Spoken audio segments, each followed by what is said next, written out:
Bonjour à tous et bienvenue dans cette nouvelle vidéo. Ce qu'on va voir, c'est tout ce qu'il y a comme leak, comme rumeur, comme petites choses qu'on a un peu à droite à gauche sur les séries 5000.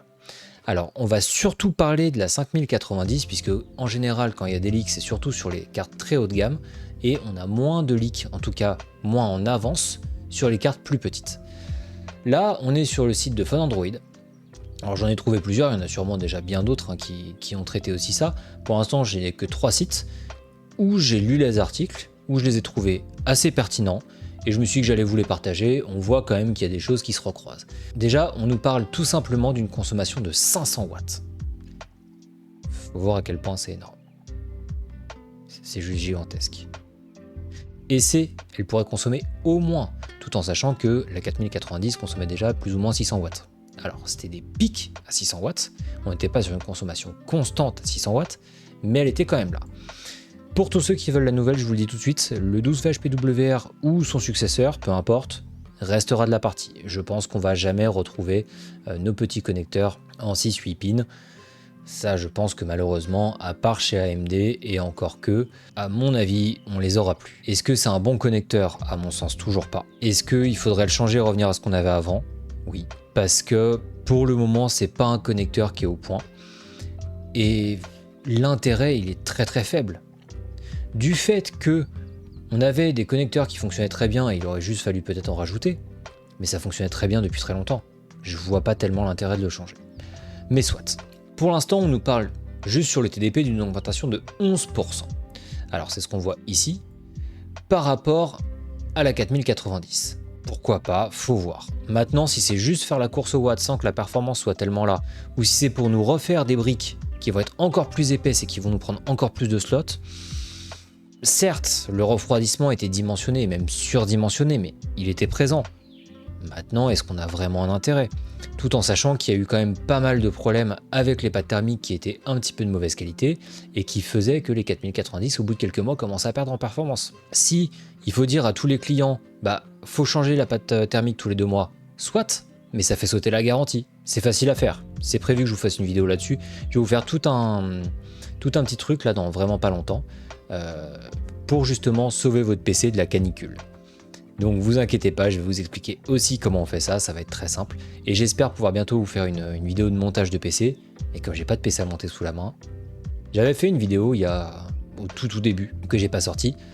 J'avais fait une vidéo où je démontais complètement mon PC, alors il était déjà démonté quand la vidéo commençait, parce que j'avais besoin de changer la pâte thermique tout simplement, et je me suis dit tant qu'à faire, je vais faire une vidéo où je remonte tout le PC. Le plan me plaisait pas, les choses me plaisaient pas, donc voilà, et je me dis tant qu'à faire, je vais vraiment faire une vidéo qui va peut-être être un peu longue, mais avec un chapitrage vraiment très précis, etc., où je vais aider ceux qui n'ont jamais monté de PC de leur vie à faire tout correctement. Quelque chose d'hyper clean et d'hyper carré, et que vous ayez toutes les infos, que vraiment rien ne vous échappe et qu'il n'y a rien que vous ne compreniez pas une fois que vous avez quitté la vidéo. On voit un petit peu toutes ces choses-là, alors j'ai les articles sous les yeux en même temps que vous, évidemment. On nous parle de 4K à 240 FPS. Alors, au moins pour certains titres. Oui, je veux bien, à la limite des vieux jeux.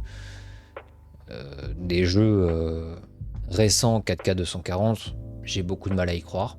Après, je me dis pourquoi pas, j'adorerais. Donc voilà, après, ils nous disent un petit peu est-ce que ce sera confirmé à la sortie ou pas. Bon, ça, on verra bien. Pour le moment, c'est pas vraiment très pertinent. C'est-à-dire qu'on voit un petit peu que la carte graphique va être plus puissante, effectivement. C'est un peu le cas avec toutes. Je veux dire, si nous sortait une 5090 qui fait la puissance d'une 4090, les gens s'en foutraient. Si vous avez une 4090, très sincèrement, ne vous dites pas il me faut absolument une 5090. Pour l'instant, on n'a pas du tout entendu parler de techno qui serait exclusive à la nouvelle génération. Ça m'étonnerait qu'ils sortent une techno exclusive pour la nouvelle génération, sachant qu'ils l'ont déjà fait pour celle qui vient juste de passer. Soit il y aura une amélioration, soit ils feront en sorte que ce soit compatible avec la génération 4000. Ça m'étonnerait vraiment qu'ils fassent un bond énorme sur l'IA et qu'il y ait plein de choses qui changent. Bien qu'on nous ait parlé un petit peu de Blackwell, je l'ai vu du coin de l'œil quelque part. Blackwell, pour ceux qui ne connaissent pas, c'est donc la solution en termes de carte graphique pour l'IA. C'est des processeurs, c'est des GPU qui sont vraiment dédiés à l'IA, qui coûtent très cher. Alors, il peut effectivement y avoir des choses qui vont être reprises de Blackwell pour être mises dans cette génération-là. Maintenant, il va falloir faire attention à ne pas faire exploser le prix aussi. Ensuite, on a overclocking.com qui nous parle justement de la fuite du TDP via Seasonic.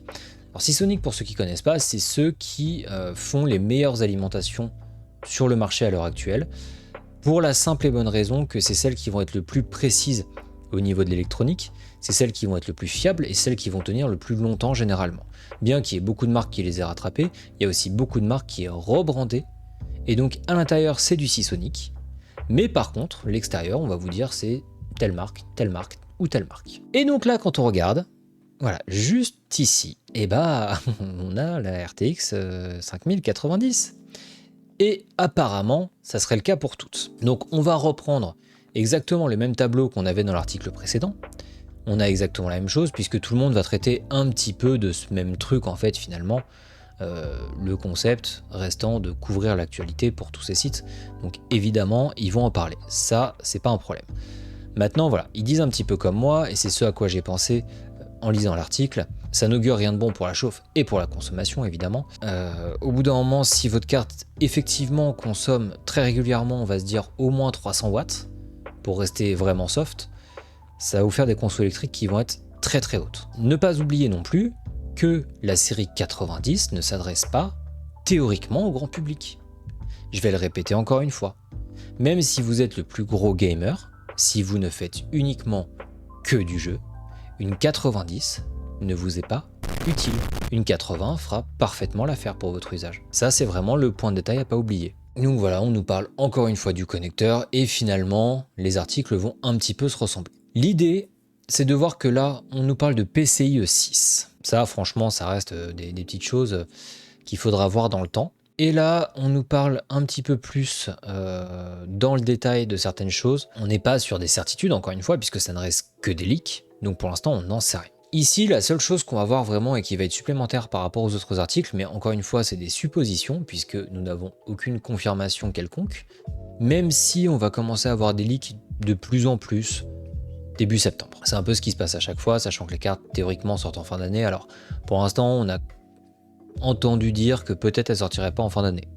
Ça, c'est les derniers trucs qu'on a vus, plus ou moins. À voir pour la suite.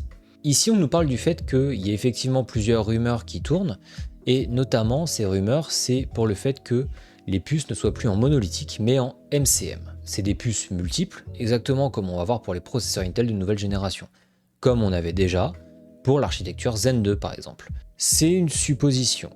Est-ce qu'on aurait réellement un gain si Nvidia se lançait là-dedans ? Je sais pas. Nvidia sont très très bons sur les puces monolithiques. Est-ce qu'ils vont le rester en changeant complètement leur système de puces ? Ça reste à voir. Ce qu'on a vu dans l'article précédent sur lequel j'ai pas tellement rebondi, c'est ça. Vraiment cette ligne. La GDDR7. Alors, nous, on est sur de la DDR5 en termes de RAM pour la carte mère, donc ce qui va servir réellement au processeur. Il faut se dire que la RAM qu'on a dans le PC et la RAM vidéo, c'est pas la même chose. Donc c'est les 16-24 Go que vous allez voir, peu importe le nombre de gigas de votre carte graphique, c'est ce que vous allez voir. C'est la mémoire dédiée à la vidéo. Ça fonctionne, en fait, une carte graphique fonctionne réellement comme un petit ordinateur, si on veut. Puisque vous avez un processeur au milieu, vous avez une carte mère, vous avez de la RAM, vous avez à peu près tout. En fait, ça fonctionne plus ou moins de la même façon. C'est juste que l'utilité est complètement différente. Mais elle doit quand même gérer des calculs, elle doit quand même gérer plein de choses. Finalement, quand vous mettez une carte graphique, vous mettez un petit PC dans votre PC, tout simplement. Sauf qu'avec une carte graphique toute seule, vous ferez rien du tout. Si, vous pouvez miner des bitcoins. C'est tout ce que vous pouvez faire avec une carte graphique toute seule. La GDDR7, donc, c'est la technologie mémoire la plus aboutie à l'heure actuelle et la plus haute qu'on ait à l'heure actuelle.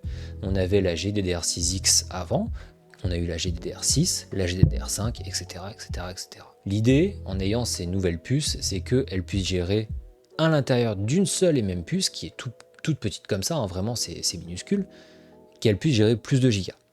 À l'époque des séries 2000 par exemple, une puce gérait 1 giga. Ensuite ça a évolué et une puce gérait 2 gigas par exemple. Voilà, l'idée de l'évolution, c'est à la fois qu'elle soit plus rapide, etc., mais aussi qu'elle puisse gérer plus de gigas au sein du même truc. Maintenant, est-ce que c'est une série qui va valoir la peine ?